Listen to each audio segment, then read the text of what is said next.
This is Michael Emry with the Voice of Idaho, and I'm sitting here at the top of the hill going down into off of 205, and we're going to go check out the roadblock, and we're going to try to go to the Narrows. I don't know if this is getting through, but we're going to try. Right now, you can't get a hold of him? Here.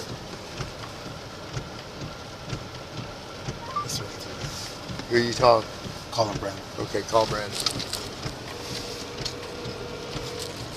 So we're sitting up at the top. We're gonna go. We're gonna see what we can do and go down in there. I'm sorry, but the person you called has a voicemail box. Okay, close it off. I'll try to call him.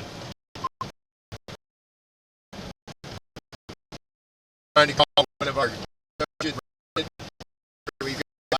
Anybody stream maybe 8-473-1450.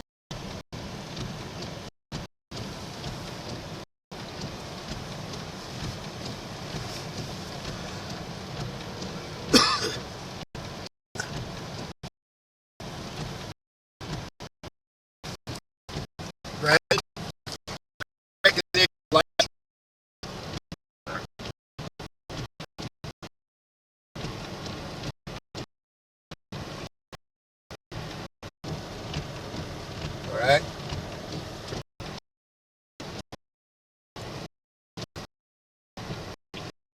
With the Voice of Idaho, we're setting up, coming right off the hill on 205. We're going up to the Narrows to talk to Linda, the lady that owns the Narrows restaurant, and just a great place. But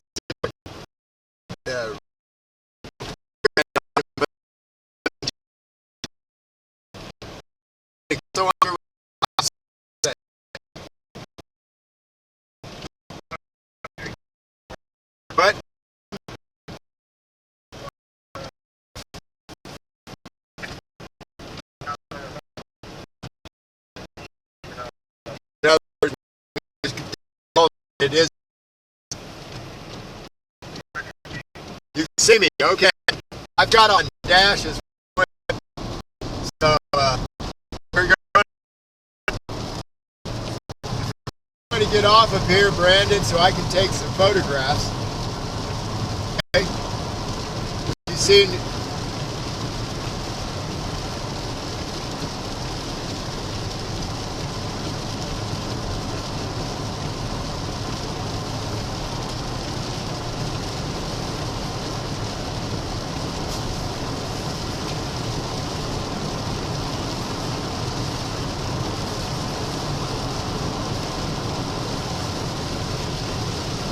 Going down the road, we're going to get closer and closer. It seems like this road is open. That isn't it? It's like set up for all the talk. What's going on? This is pretty bare out there. This is interesting. You know, I noticed that a lot of patrols around, but last night when we were going through, my wife got here. We stopped at a restaurant. It's about 1:30 in the morning. And there was a lot of assets and SUVs getting out to get coffee. It all tacked out.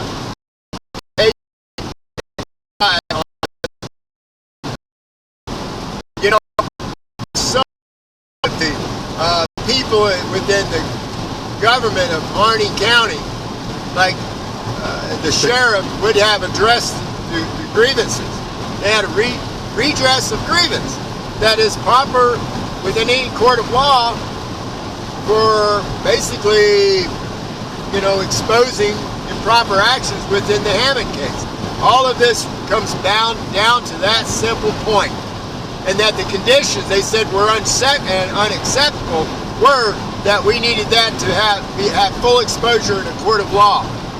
Now, they are the ones that are in the wrong. The occupation out here was an act of desperation to try to gain some exposure. That's what it was all about for this transgression of. I'm almost speechless. The amount of evidence that we've seen within the Hammond case is huge. And Lee, can you tell people? It's Lee Rice with us. He's helping. Can you tell people where they can find the evidence on the Hammond case? Yeah, actually, I posted that up on my website, Lee Arthur Rice, on my Facebook page, and all of the documents are out there now on the website. So if it's the Hammond files. Right. Can you tell them tell the folks out there some of the worst, some of the bad things that the prosecuting body on the Hammonds did? Well, they had evidence to present that would have actually exonerated or shown the fact that they weren't guilty. And therefore, there's actually a due process violation all the way around. But every time I look around and I talk to some of the ranchers, there's reports of pedophilia with an officer that's around. I can't remember his name. You remember his name? I don't recall his name. Okay, well, dang, Delaney or something I don't know what his name was. I don't think that was it. But in any case, he forced a girl to have oral sex with her, and then she kept the DNA, and that was open source. And then nobody went. The sheriff that was involved before. He's going to get you, Michael. Right. The intelligence and knew who was in those vehicles. We know that for a fact. So they do a felony stop. Payne raises his hands out the window and says, "Don't shoot. We have women and children in the vehicle," and they open fire. Now, folks, is that responsibility? No, that's criminality. That itself was a crime. And I'm going to tell you right now that last night we were sitting with a whole lot of ranchers that are sick and tired of this mess, and this is an occupation. I've never seen anything like this, where a judicial body. Hold on. Hey, Brandon. Oh, Bruce, I'm on. Right now, I'm sorry, Bruce. Going into a checkpoint, I had 100 phone calls yesterday.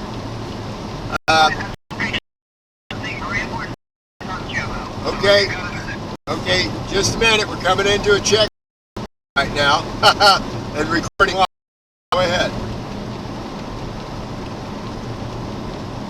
Okay, I will. Right after we go through this, we're just coming up to it. All right, it's on our live stream, I think. All right, bye. Now, who that was? That was Bruce who said. Okay. He had some very important to tell us. All right. Everybody has something to offer. Even maybe working for the outside to offer. Look at it like this. The truth is the truth. The facts are the facts. And that's the way it is. You can spin it all day long. You can say, "Oh my gosh, this lawyer said this and that." But from our understanding, Bundy's lawyer is a female. Where's this guy coming forward? I mean, who is he? Is he a signed attorney? Like you would? I mean, who is this guy? And if Ammon wants to stand down out here, don't you think that they could have Ammon say it himself? I mean, really, we got this big old thing over here. Take a look at this. It's some kind of big old outfit. You think it's news? I don't know. Let's see what it is. I bet it's some news agency. Oh, it's ABC. ABC's out. Oh, it's NBC News. Hey, NBC News. All that's yep, they've got all this. Hey, how you guys doing? Now you're range. You got your cars. There you go. All right. Going forward. Here we go. Now your range. There we go. We got a lot of battery life and a lot of. Oh wow. All right, here we go. What? So we're not. Now your range. Here we go. Got to go to the narrows.